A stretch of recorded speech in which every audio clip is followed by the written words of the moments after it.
Life is full of both challenging and beautiful moments, and the stories we tell of those times in our lives bring an opportunity to bring such encouragement and hope to those who hear them. The saying goes that we are amazed at people's achievements, but we really connect with people on their vulnerabilities. We have sat around so many tables and heard the most incredible stories of people's perseverance and victory, and our hope is that you would be encouraged on your journey as we broadcast them. This is a place where everybody's story matters. Welcome to the Journey Podcast.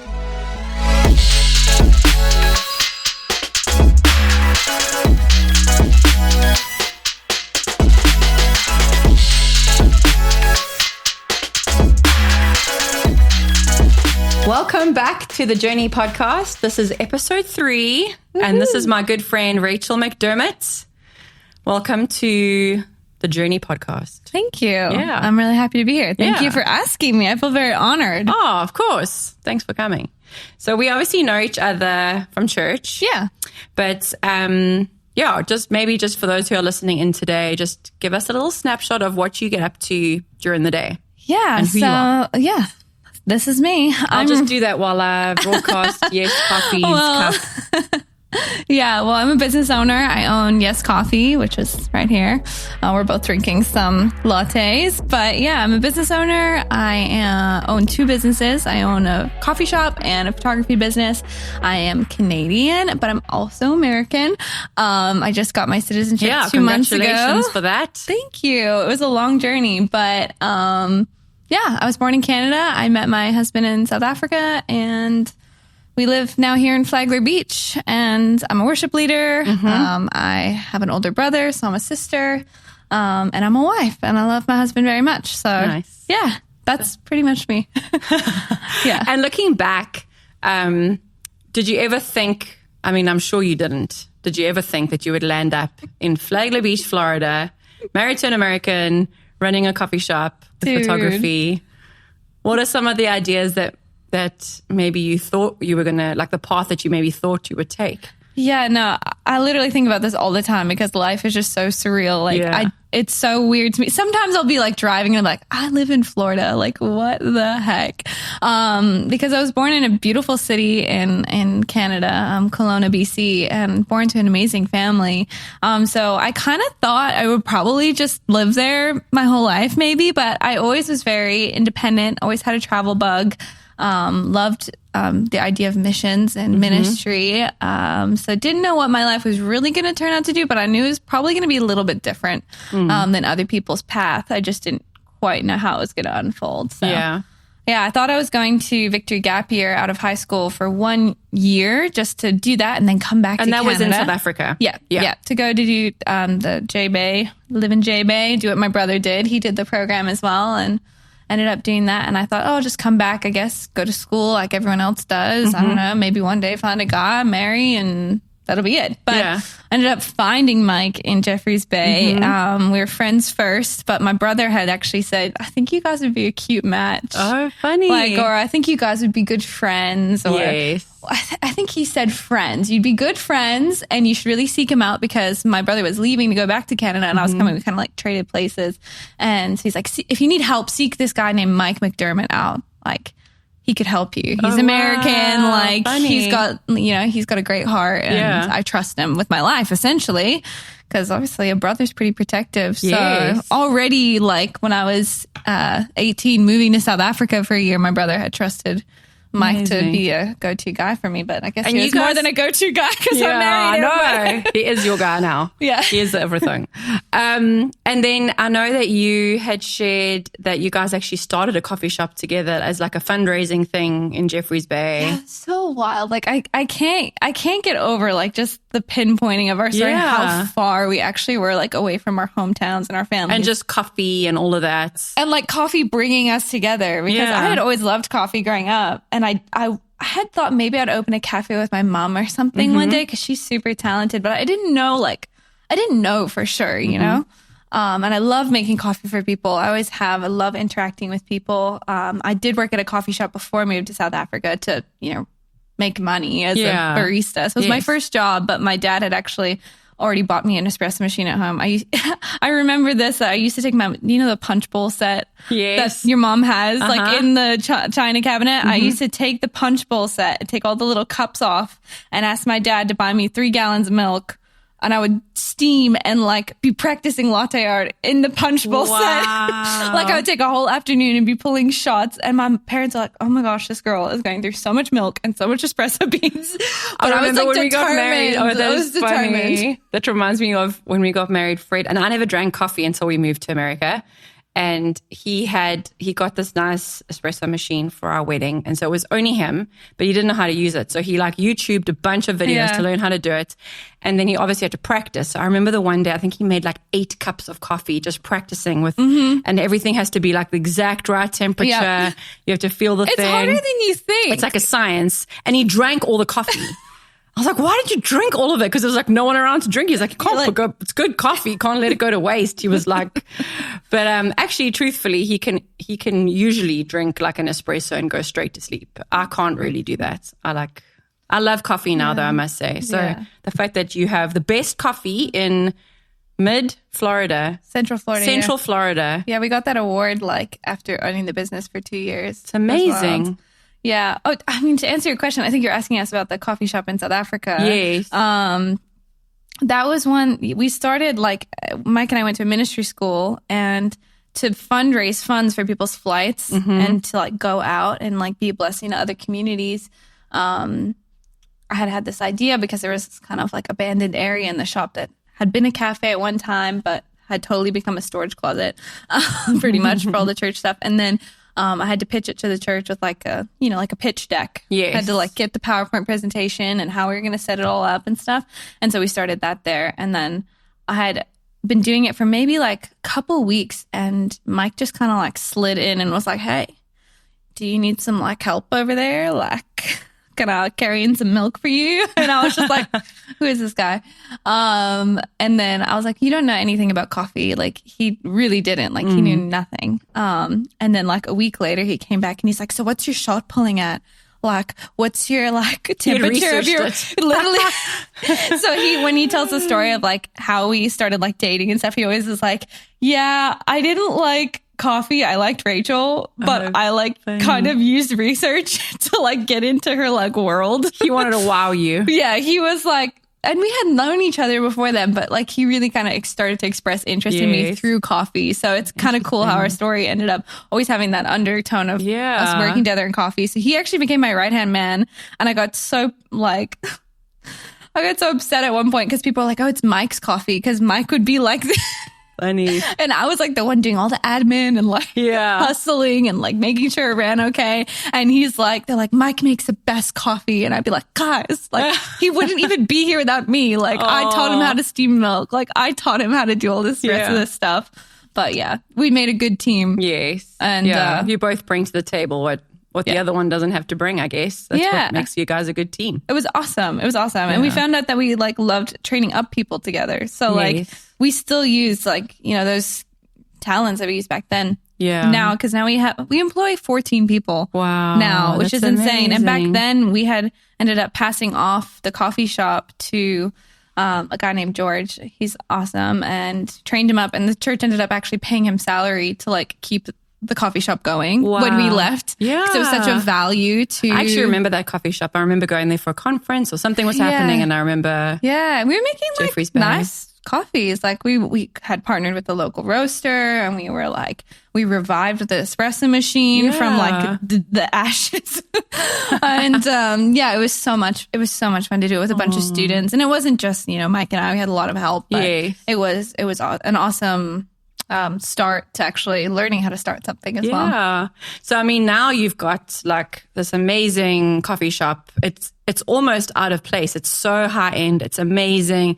You guys have made like 400% more than what you were making before. Just like a snapshot maybe of like from there. And obviously you were not married yet. Mm-hmm. So what happened when you both left Victory? Yeah, wow. That's, I think, where the journey gets like tough. Like the start of something, everyone always has a story to tell. And like it looked like our life looks so amazing now, but it's truly just God's goodness. Because back then, like, I'm from Canada. Mike was born in Connecticut, but moved to Florida. And so we both have different countries of origin. And it's really a different culture. Even states within America. Yeah. I never realized that until we moved states. And I totally had culture shock for sure. I mean, we both had culture shock even moving to South Africa. Like Mike was there for 5 years. I was there for 3. We dated for 2 of the years there. We had already talked about like, yeah, we're probably going to be together. Like we're probably going to get married, but we didn't know like what country we're going to settle in. Like we were in South Africa. We're kind of like, well, we got to go make sure our parents are okay with this, first of all. And they wouldn't have really known. They wouldn't. Like your parents didn't know him and his parents didn't know you. Yeah. And I think that was the tough part for my parents because my parents didn't get a knock on the door and say, you know, like my parents can be quite traditional, I think. Like they want to like, they wanted to bless me so much. I think it was really hard that I didn't give them the opportunity to like get to know Mike. Yes. But Mike was so great. Like beginning of us dating, he called my dad, he called my mom, hey, can I take your daughter on a date? He did it virtually, but there was still something like he was so respectable, like truly through dating me, he was still respectable. But I think my mom was really scared for me, you know, and my parents had actually just divorced before I left for South Africa, or separated. The divorce wasn't final, but that was really tough. Cause I left Canada not knowing where my family kind of stood really.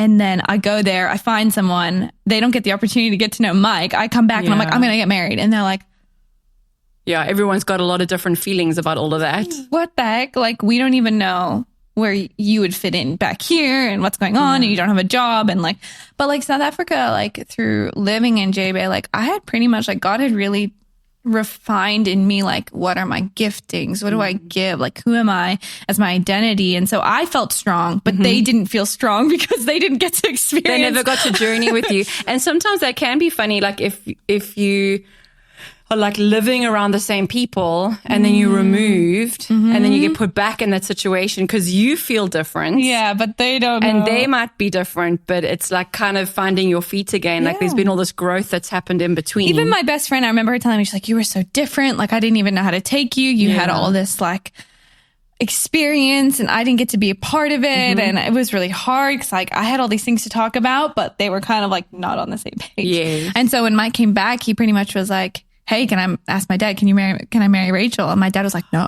Oh, wow. I was like, crap. You said no. The 2 little words no man asking for a hand in marriage wants to hear. Nope. Yeah. And I mean, like, I knew Mike had just a heart of gold, but I knew he could be easily misunderstood. Okay. Yeah, he comes from like an Italian American family, like very out there, outspoken, really doesn't give 2 wins about what people think about them. They just know where they stand and they just go for it. So he's very bold, but I knew he had a sweetheart. And my family's very opposite. They're very like, you know, Dutch, German, very traditional, very much by the book. He very much people please and whatever. Love them. Sweetest hearts ever. But like totally clashing culturally. Yeah. And then we had also the culture of like church and like our ministry program that we're still sifting through. I think when you go through a program like that, there's a lot that you take in. You kind of like eat the meat, spit out the bones. But when you come fresh out, people are like, what abomination are you? And it can be hard to fit back into like your own local church because you have gone out and you've been so used to just serving, being part of the inner workings of a church. Exactly. And then it's like it's this beautiful but abnormal life because everything is just centered around the students, and then it's you got to kind of find your feet again. Yeah, it's crazy. So I found myself like coming kind of fresh out of it through like my family giving me some feedback as well, and I felt like that was the lessons I learned coming back were so important. And was that in Canada? You went back to Canada and Mike came back to the States. Yeah. So when my dad said no, my dad was like, no, you can't marry Rachel. I think you need to like go get a steady job, come back, like prove to me that you can take care of my daughter, essentially. That's what he said. And honestly, that did help. You know, it did. Like, I didn't want to hear it at the time. I wanted to just rush, get married, like whatever. But like, I did need to like have a season at home and kind of just reconnect with people so that they could bless me to go. And it was really tough. It was 1.5 years. Wow, that's a long time. We did 1.5 years long distance. In that time, though, the lessons I learned for the coffee shop we have now were so crucial.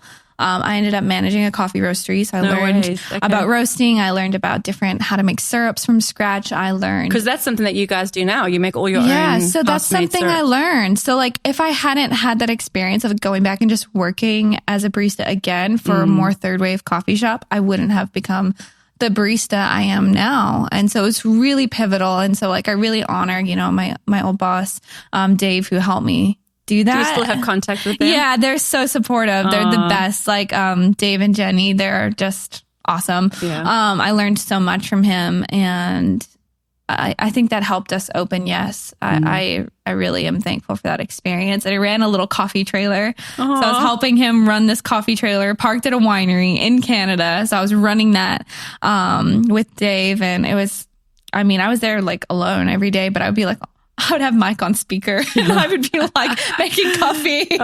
Funny. You know, it was so much fun. And yeah, but then Mike proposed, and then my dad said yes the second time, because Mike had come back to Flagler. He got a job with a roofing company. He was really doing well and finding his feet as well. So yeah, sometimes those seasons are really significant. Like the immediate yes would sometimes actually set you back, but sometimes in the waiting, there's things that you learn and grow in. And it's for protection too. Yeah. Like, I mean, if that was our daughter now, like we've got a daughter, I'm like, wow, I would definitely say no. Yes, exactly.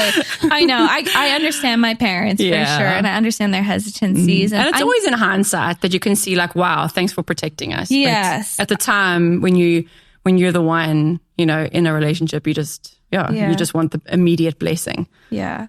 It was difficult though. Difficult, like feeling like I had to convince people like this is the guy for me. Okay. You don't know him, but he's great. Yes. Like, I didn't give them, even it was hard because Mike was in Florida and I was in Canada, to even like get that time for them to bond. And so many, like when you date in your hometown, like you get those experiences, those shared, like you go to the barbecue, you see each other, you really bond with your parents. And we didn't get to do that with my parents necessarily. And you have a shared history. Yeah. It was like we would see them for like 2 weeks or then Mike would come. And during that time, it's like you can't get to know someone's heart necessarily, like unless you're super intentional. So I mean, everyone in my family, all my friends, they all expressed their concern like very clearly. This like, Italian boy. Yes, this Italian boy, he's a bit much, and we don't know if he's right for you. And that was really tough for me. I really had to navigate that. And I just remember one day realizing like, this is my decision and I can choose to literally break up with Mike, break this whole thing off, like. But I had known that God had spoken quite clearly to me, and I had known in my heart of hearts that like this was the path I wanted to go down. Yeah. But it was really like mentally, it was hard to sort through everything people were saying and wondering, am I going wrong? Like, am I about to like literally mess up my whole life, move to America, and like, I don't know. Like maybe this whole marriage, like maybe this whole thing is just wrong. And everyone's saying no. And I'm like just this crazy kooky Christian girl, just like thinking that this is the path for me. And I remember feeling that need to prove myself constantly. Like even and it can be hard, like naturally, because you were saying like your family, or like naturally you would tend to want to like other people's approval or their affirmation or the way that they feel about a decision you're making directly translates to how you feel about yourself and the decision that you're making. And it can get very tricky, that line between knowing where your piece is and doing it and also like, you know, receiving the input of others. But it can be very hard because sometimes we do make decisions and, you know, you go with a piece that's in your heart and you know that what you're doing is the Lord and it's right. Not everyone agrees with it is what I learned, but I was like so insecure at the time.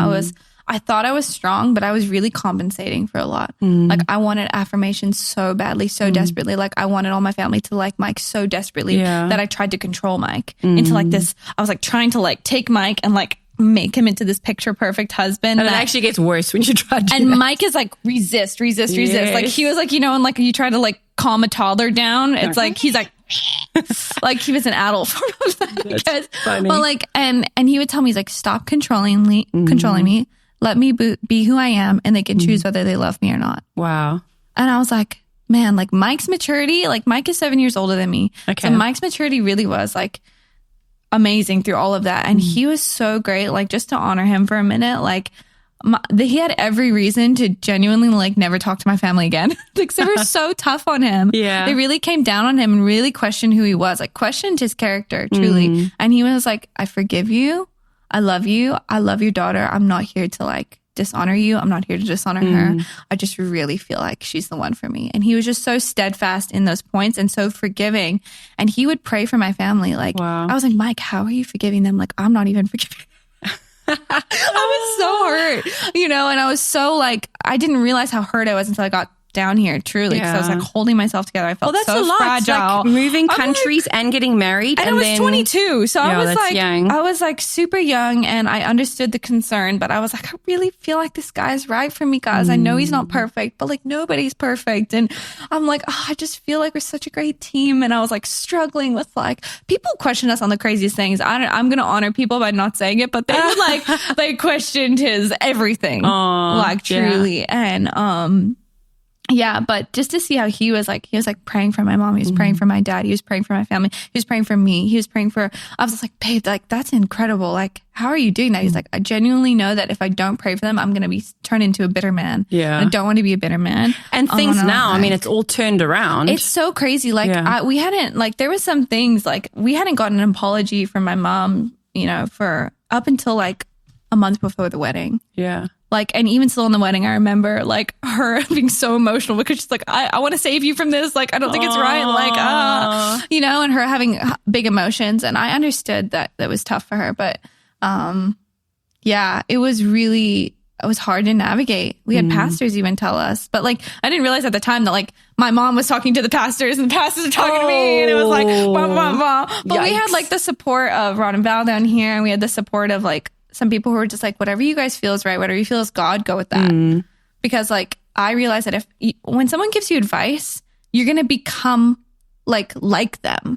You know what I mean? So it's like, if someone was giving me advice on something, first of all, a lot of the advice my family was giving me at the time was like, that doesn't feel like me at all. Like, oh yeah, come back here and just work at the mall. And I'm like, and at the end of the day, I mean, with those decisions, like, you know, 10 p.m. at night when you're in a foreign country, there's no one really around there. Like it was your choice, and that choice that you make stands in those moments. And so even for you guys, I mean, knowing you had chosen each other, this, like you felt that this was, you know, the right choice, the Lord was putting you guys together, that's really stood you guys ground. Because immigrating, I mean, for Fred and I even, it puts a lot of pressure on every area of your marriage. And you guys, I can't imagine getting married and moving countries and opening up a business within like crazy. 10 days or something crazy. You did that. Oh my gosh. Yeah, that's wild. So I moved here June. We had our wedding, or we had two weddings, one for my family in Canada, one down here. June 2nd in Canada. And then I moved down here like the day after. It was like June 3rd. June 3rd, I moved down here. And then we spent a couple weeks literally like every day we were prepping for Yes Coffee to open July 4th. We were planning the wedding for down here, June 22nd. We were like working on our immigration stuff. Because I got stopped at the border, pulled into the side room, like super high stress stuff. And it was in a total, like now I have my citizenship, but it was a 6 years and $10,000 to like really immigrate and get down here and become an American citizen, which is a lot on us as young people. And then we're opening a business with a friend, and we had all my like, there were some really awesome moments, and there were some really like, because you guys opened it up at the church, right? So at our church. It was there when we first moved here. Yeah. Yes Coffee started in a church, in Coastal Family Church, with the blessing of Ron and Val, and through like awesome idea to start it, but we didn't know how it would go. Like there was days we would open up and we'd serve 2 people. Wow. And we'd make like literally like $2. Like it was so crazy. Did you have staff, or was it just the two of you? No, so it was just us and our business partner. We ended up buying out our business partner, I think about a year into it. Okay. We ended up kind of having separate like visions and moved on. But yeah, we were like, it was me, Mike, and Doug, and we were running it. And it was just us. Like we didn't have a day off. And then we'd serve coffee to church on Sunday. So 7 days a week we were making coffee. Wow. And I wonder how many thousands of cups of coffee you've made. I mean, a lot. We made a lot of coffee. I've made a lot of coffee, but it was so like, there were so many times where I wanted to give up, and it put so much pressure on Mike and I's relationship. I'm sure. Like I didn't realize how like stressed out we were. until we got out of that season. Like, yes. I remember us throwing our wedding rings at each other. Like, we were in such a like hard place because you're working together every day. Newly married, I was flipping out. Like, I had no comfort. I started a new church, new friends, no family. Yeah. His family is like so different. They're not Christians. They're run their lives completely differently. Like, don't know what the grocery store is. Like, we share. There's so many things. We share one car. I don't have a doctor. I didn't have anything, and I'm down here feeling like, oh my gosh, what have I done? Yeah. Maybe everyone was right. And I kept questioning for years. I was about 2 years. I questioned, maybe everyone's concern was right. And that was my fear. Wow. And then overcompensating for things. I would like remember waking up in the middle of the night and being like, I hated my weddings. I didn't like anything. Everyone thought I did it wrong. Like, just panic and anxiety over just not having what everyone else had. And then COVID hit. And I remember my mom saying to me, now you like, because our weddings were so difficult and everyone was having to do these COVID weddings. I remember her saying to me, she's like, maybe your story can help others like now. Yeah. And I was like, wow, the fact that she was seeing my life through that lens was because so many people during COVID did not have the wedding. Didn't have the dream wedding, didn't have everybody there because I was so upset. I was like, I didn't have my cousins there. I didn't have this person there. I didn't get this. I didn't get the big 2 families joining wedding. I didn't get it. Yeah. There was beautiful parts about my wedding, but I was so stressed out. I didn't even feel like myself. And I wasn't able to even say my own vows. Like, I was so like maxed out. Like, I was overstimulated, opening the business. All the marketing pressure on me. Like, I was still working a job as a creative director at the time as well. So I was like working online. And that's like a trauma. I mean, when I've like gone through counseling myself, like moving countries, when you've lived in a place and been surrounded with the same people your whole life, and then you get removed from that, you don't look at it as a trauma, but it is actually. And I remember something which you would have gone through is that the pressure on us was that I was even working when I had the salon. There was like a studio on the side of my parents' home. I was seeing my parents every day. You have all of your family inputting into your kids and into your life all the time. And then suddenly you're removed from that and you don't have history with anyone. And although we had a lot of history with Greg and Irma, and that really did help. Yeah. I really looked to Fred suddenly for everything. Yeah. And that's a lot of pressure on one man. Yeah. I was putting a lot of pressure on Mike. All of my lists of what I need, and you just need to fill it all for me. And that's a lot. I totally did that to Mike. But you know, the story of your wedding, and it made me think of like with Fred and I, and you know, we've all had our ups and downs in the journey. And I think with marriage, you always have to be working on it. It's always things to learn. Absolutely. And we're going on 17 years this year in September. Congratulations. Thank you. That's an accomplishment, guys. And I was 21 when we got married, but I was 16 when we got together, like I shared in the first episode. But I always think, you know, you commit on your wedding day and it's such a beautiful day. And, you know, you commit your vows, and sometimes you don't have the wedding of your dreams, but it's the decisions that you've made every time after that where you're like, okay, I'm going to stay. Yeah. Maybe it seems like it would be easier to leave, but I'm choosing to stay.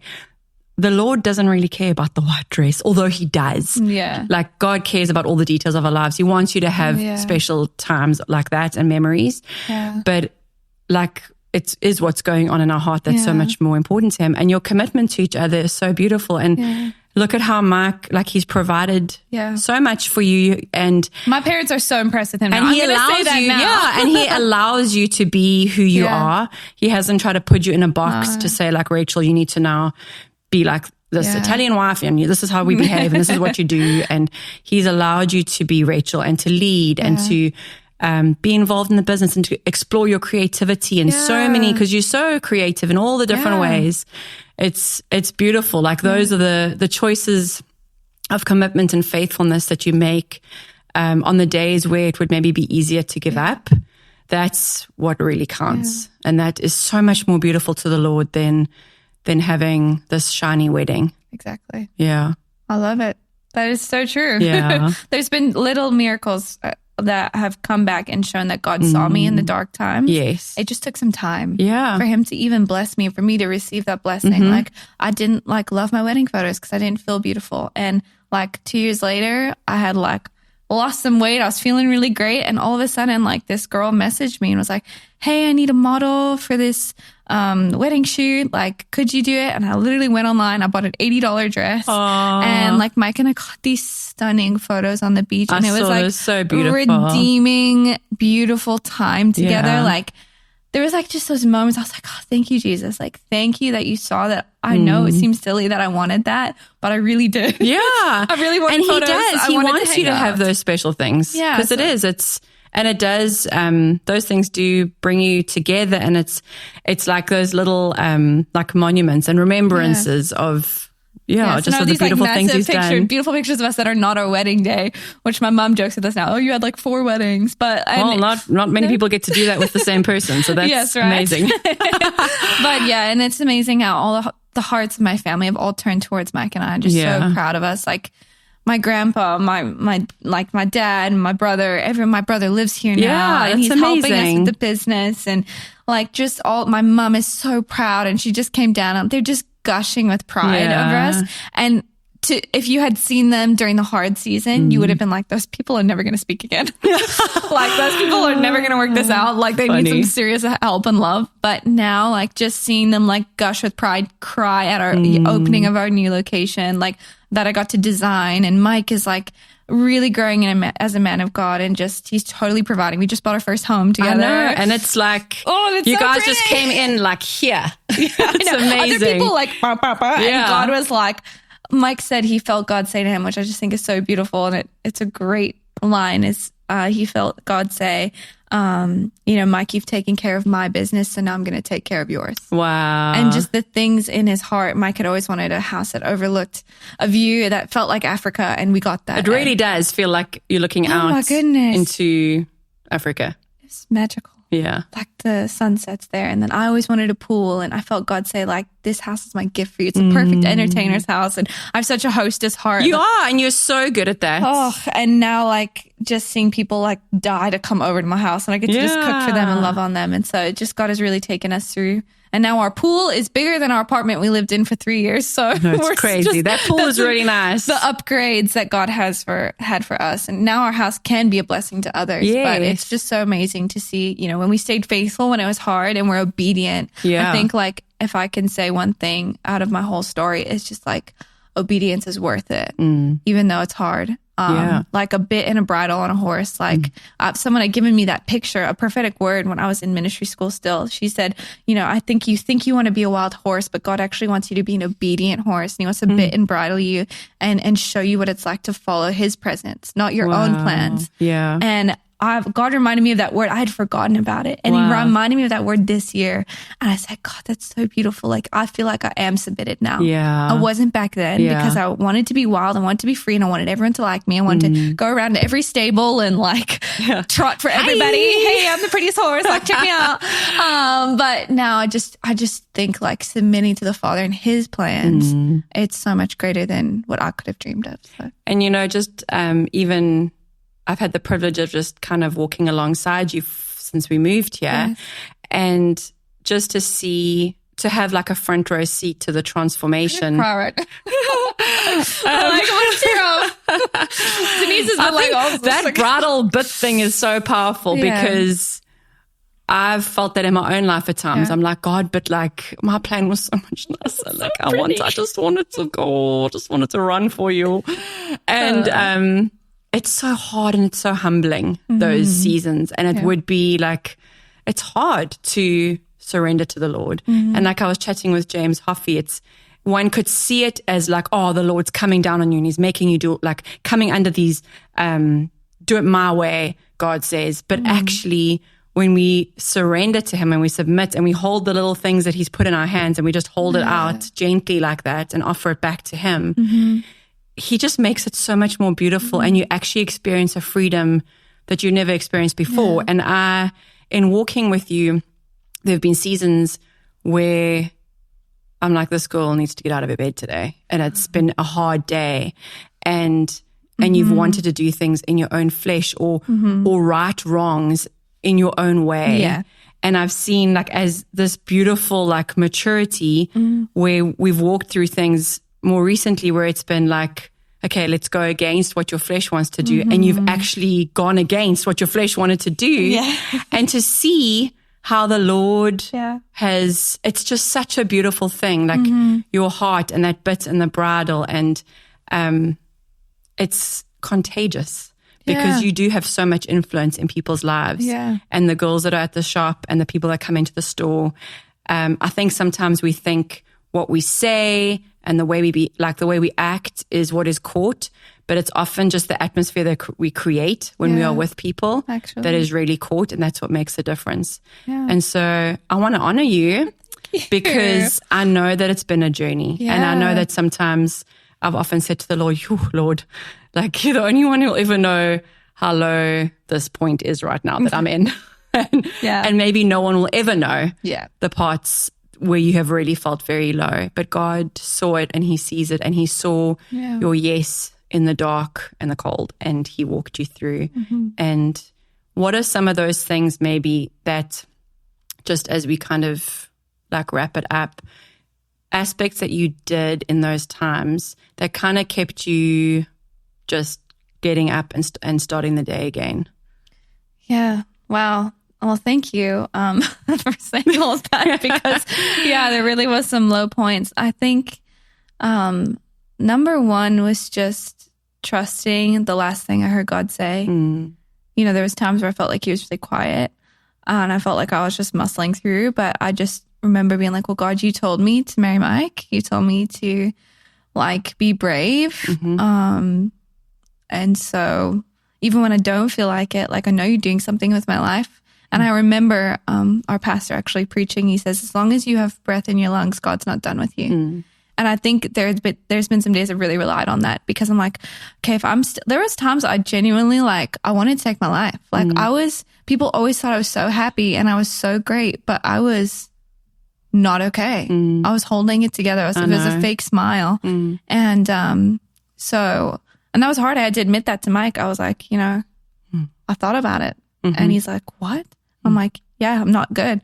And I think in those times, I feel like having a praying husband was amazing. Being equally yoked with Mike has been, he is like literally such an amazing man. Like people misunderstand him all the time because he's so quirky, but like who he is like at home is like, and who he is like behind closed doors is just a man of integrity and prayer. So having him pray for me in times I was genuinely like in my closet on the floor, like, I can't leave. I don't want to go. Like, you can't make me. He'd be like, in Jesus' name, rise up, woman. So him calling out the best in me and seeing the best in me. And God would remind him who I was too. Cause he told me, I was like, I wanted to give up on you too, girl. Like, you're crazy. And I think all of us women are a little bit crazy, but, he was just like, no, God had shown me who you are and who you're called to be. Just relying on those prophetic promises too. Like, Mike could have these amazing dreams about who I'm going to be. And God would be like, this is your wife. Call her out.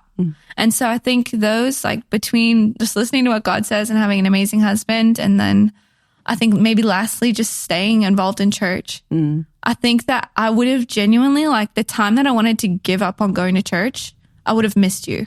Like, it was like a month or two before that I wanted to just leave. Like, even though our business was in the church and everything, I was like, Mike, I'm done. Like, I want to go. Like, I can't. And it was so tough. But Mike and I said, we don't feel released. If we went, we would still feel a tug back. And I think that just staying committed, we had seen like God, like right as we wanted to give up, God was bringing the people down. So like, I feel for those people who give up. And they don't see that, like, God is literally like just around ushering the corner in like those young families in your church. Like, well, there's no young people that go here. God literally brought like 7 families into our church at one time. And I was like, it's never going to happen. And Mike and I had decided at that point, we're never going to say never. We're never going to say God can't do it. We're never going to deal in absolutes, because when you walk with the Lord in that surrender that we're talking about and you hold your hands open, like anything is possible. Like, we didn't think yes would become what it did. And God opened the floodgates of provision for us. Like, and even in finding the building, like, that was a journey, and it felt like, oh my gosh, closed door, too high. And then at last, it was just a case of the right place was not ready just yet. Yeah. Like we were pushing, and we're still learning that lesson. We were pushing in our own strength and trying to get this and trying to get a loan. And like, we didn't see where the finances were going to come from. And all of a sudden, as soon as we were just like, let's just rest, it's going to happen. And, you know, our names were on all the lists for all the places to rent. And it was like, I called the landlord and she was on the phone with the person giving the notice for our unit. I mean, that's unbelievable. And we signed the lease like Christmas Day, and the name of our landlord was Faith in Christmas Miracles. And it was like these like wild things that we're like, what? In like literally what in God's name? Yeah. Like, God, you are doing something in your name that could have never been done by ourselves. Yeah. And, you know, since being there, we just seen like we run Yes as, you know, it's a business, but it's the heart of a ministry. Like just love for people, love for the community, a community space that has excellence. And we tell all our girls, like when we make coffee, we do it as if unto working unto the Lord, not unto men. So that people really taste and see the goodness of God through everything we do. So it's wild. I hold on tight, and it's so cool. But and just think, like, there's so many years ahead of you guys. Can you imagine what? Yeah, no, I'm 27. Just the good stories. I know you're not allowed to say that because it makes me feel like very old. But people are like always shocked when I say my age. I'm like 27. I own 2 businesses. Like I'm doing photography as well, which is also doing amazing. So I'm just like, what on earth? It's amazing. Keep myself busy. But I mean, it's just so cool, and God is so faithful, and I'm just so blessed. To see how He's worked it all through. So, all through obedience, one day at a time. And church is so good right now too, and like everything is so amazing. And you guys came down, and like it was just. I mean, it's such a blessing to know you guys too, and know other people who understand immigration, like nobody knows an immigrant but an immigrant. I know. Those challenges are real. I've cried in grocery stores. Yes, I know. That's why I'm like, I'll get the South African jerky. I'm like, Denise, here, you have a piece. I know. She arrived at worship practice the one night with this massive stick of Drevorst, and it was like, I just ate the whole thing. It was amazing. You're like, home. Yeah. And you've bought me peppermint crisp, those peppermint crisp chocolates before. Amazing. I'm like, nobody understands but an immigrant until you go through the paperwork. Something familiar. Like the stuff, man. It's amazing. Yeah. Cool. Well, thank you so much for sharing your story. I know you were so vulnerable, and just appreciate. I know that's going to touch a lot of people, because often these things, so many things that we walk through in life that we never really speak about. And we all go through things, and we all have a journey and a story and situations where we really have to be obedient, and it's not always easy. But it's those yeses on those dark and dreary years. Yes, say yes. Say yes. What happens when you say yes? Yeah, if I ever wrote a book, I always tell people it's going to be what happens when you say yes. Yes, because it's like yes, coffee. Say yes to marriage, being brave, marrying the one you love, and going for it. And don't assume that you know the whole story, because you probably don't know like how and dark often we it give was. up right before that breakthrough is coming. So if you want the best cup of coffee in Central Florida, then come to 213 South 2nd Street, Flagler Beach. You can get gift cards. They have merch. You can sit and do work there. They have free Wi-Fi and good photography with Rachel McDermott. You can check her out online as well. And thanks for joining us, and stay tuned, because we will be up next week with the next episode. Thank you so much for joining us today on the Journey podcast. I hope that you were encouraged and that you would have a really great week just reflecting on what we've spoken about today. If you have a story that you feel needs to be shared to encourage those who listen, please would you write a comment in the comment section below, and we will reach out to you via email. Thanks for joining us, and we look forward to the next episode of the Journey podcast next week.